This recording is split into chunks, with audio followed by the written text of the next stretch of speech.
Corporate విద్యా సంస్థలకు, శ్రీ చైతన్య విద్యా సంస్థలకు ఈరోజు శ్రీలీల, అదేవిధంగా అల్లు అర్జున్ లాంటి వాళ్ళు ఈరోజు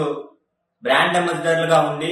కొన్ని విద్యా సంస్థల్లో మీరు చేరండి, అన్నిటికన్నా అన్ని విద్యా సంస్థల కన్నా ముందస్తుగా మా శ్రీ చైతన్య విద్యా సంస్థలకు మించినటువంటి విద్యా సంస్థ ఏది లేదు, ప్రథమ ర్యాంకులన్నీ కూడా మావే వస్తాయి, మా దాంట్లోనే మెరుగైన విద్య అందరికీ అందుబాటులో ఉంటుంది, అందిస్తామని చెప్పి వాళ్ళు చెప్పినటువంటి యాజమాన్యం ఏ విధంగా అయితే గైడ్ లైన్స్ వాళ్ళు అయితే స్క్రిప్ట్ రాయిస్తారు, ఆ స్క్రిప్ట్ ని వీళ్ళు బ్రాండ్ అంబాసిడర్ గా ఉంటూ శ్రీలీల కావచ్చు, అల్లు అర్జున్ వీళ్ళందరూ కూడా ఈ పద్ధతిలో వాళ్ళని శ్రీ చైతన్య కాలేజీని ఒక బ్రాండ్ ని ప్రమోట్ చేసే పరిస్థితులు ఎదురు కనిపిస్తుంది. వీళ్ళు లక్షల రూపాయలు దోచుకోవడం కోసం ఈరోజు లక్షలాది మంది విద్యార్థులు వారి యొక్క తల్లిదండ్రులు వీళ్ళు ఏదైతే బ్రాండ్స్ ప్రమోట్ చేస్తున్నారో శ్రీ చైతన్య కాలేజీ మంచిగా ఉంది, మెరుగైన విద్య అందిస్తుంది, ప్రతి ఒక్కరిని కూడా ఆ పద్ధతిలో ఉన్నత స్థాయి శిఖరాలకు చేర్చే విధంగా ఉంటుందని చెప్పి శ్రీలీల గారు కావచ్చు, అల్లు అర్జున్ గారు చెప్పే మాటలు నమ్మిలో చాలా మంది ఈ విద్యా సంస్థలో చేరిపోయేసి వారి యొక్క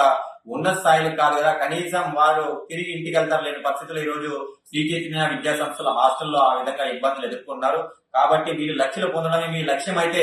లక్షలాది మంది జీవితాలను నాశనం చేస్తున్నటువంటి ఈ శ్రీలీల, అల్లు అర్జున్ పైన వెంటనే ఈ కేసులు నమోదు చేయాలని చెప్పి ఈ సందర్భంగా మేము కోరుతున్నాం విద్యార్థుల పక్షాన్ని. ఎందుకంటే మొన్న హైదరాబాద్ లో యాక్ట్స్ ప్రమోట్ చేస్తారని కొంతమంది యాక్టర్ల పైన కేసులు ఏ విధంగా అయితే నమోదు చేశారో అదే విధంగా ఇక్కడ ఉన్నటువంటి ఈ శ్రీలీల, అల్లు అర్జున్ పైన కూడా కేసులు నమోదు చేయాలని చెప్పి విద్యార్థుల పక్షాన్ని మేము కోరుతున్నాం. ఎందుకంటే లక్షలాది మంది జీవితాలు, కొన్ని లక్షల మంది జీవితాలను నాశనం చేయడానికి కారణం ఇలాంటి వాళ్ళే కారణం. కాబట్టి వీళ్ళు లక్షలు పొందడం లక్ష్యం కాదు, విద్యార్థుల యొక్క జీవితాలని వారు అనుకున్నటువంటి లక్ష్యాలకి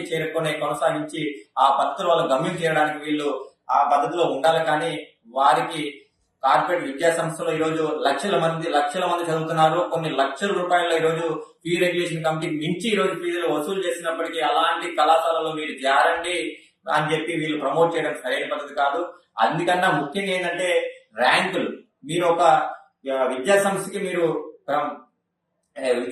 బ్రాండ్ అంబాసిడర్ గా ఉన్నారంటే అది కరెక్ట్ గా ర్యాంక్ వచ్చిందా?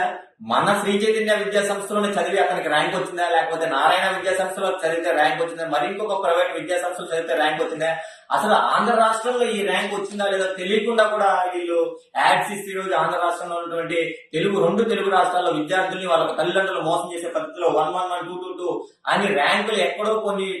నార్త్ లో వచ్చే ర్యాంకులు కూడా మన ఆంధ్ర రాష్ట్రంలో కళాశాల పైన 1122 JEE1 NEET 1 MCET 1 అని చెప్పి ఈరోజు ఈ విద్యా సంస్థలకు కూడా బోర్డులు వేసుకుని విద్యార్థుల్ని వాళ్ళ తల్లిదండ్రులు మోసం చేసి అడ్మిషన్ చేసుకునే పరిస్థితి కనిపిస్తుంది. కాబట్టి ఇలాంటి వాటిపైన వెంటనే చర్యలు తీసుకోవాలని చెప్పి కూడా నేను ఈ సందర్భంగా విద్యార్థుల పక్షాన వారి తల్లిదండ్రుల పక్షాన ఏఎస్ఎఫ్ రాష్ట్ర ప్రభుత్వం డిమాండ్ చేస్తుంది. ప్రపంచంలో ఏ మూల ఏ క్షణం ఏం జరుగుతుందో వేగంగా తెలుసుకోవడానికి తొలి వెలుగు వాట్సాప్ ఛానల్ ని ఫాలో చేయండి.